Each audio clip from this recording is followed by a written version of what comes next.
মাগরিবের নামাজে পড়ে ছোট্ট এই দোয়াটি যদি আপনি 7 বার পাঠ করতে পারেন, নবীজি বলেন 70টি বিপদ থেকে তাকে মুক্তি দেওয়া হবে। এবং এই 70টি বিপদের মধ্যে সবচেয়ে ছোট্ট বিপদ হলো তার দারিদ্রতা।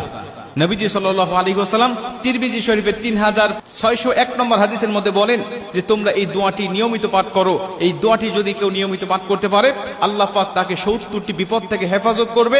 এবং এই 70টি বিপদের মধ্যে সবচাইতে ছোট্ট বিপদ হলো তার দারিদ্রতা।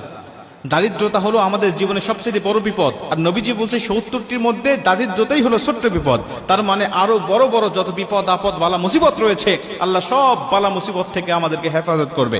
তার মানে আমি অসুস্থতা আছি, আপনি বিপদে আছেন, অসুস্থতায় আছেন, আল্লাহ পাক অসুস্থতাও আপনার দূর করে দিবে। আপনি বিপদে আছেন, এই দোয়াটি পাঠ করেন, আল্লাহ বিপদ থেকেও আপনাকে মুক্ত করে দিবে। আপনি দুশ্চিন্তায় আছেন, ডিপ্রেশনে আছেন, এই দোয়াটা পাঠ করেন, আল্লাহ দুশ্চিন্তা থেকেও আপনাকে মুক্তি দান করবে। যত বিপদ আছে মানুষের শরীরে, মানুষের জীবনে, 70টি বিপদ, এমন বড় বড় বিপদ থেকে আল্লাহ পাক আপনাকে হেফাজত করবে।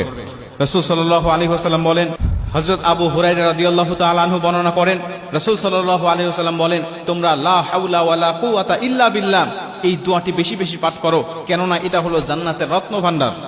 কেননা এটা হলো জান্নাতের রত্নভাণ্ডার। এই দোয়াটি যদি তোমরা বেশি বেশি পাঠ করো, জান্নাতে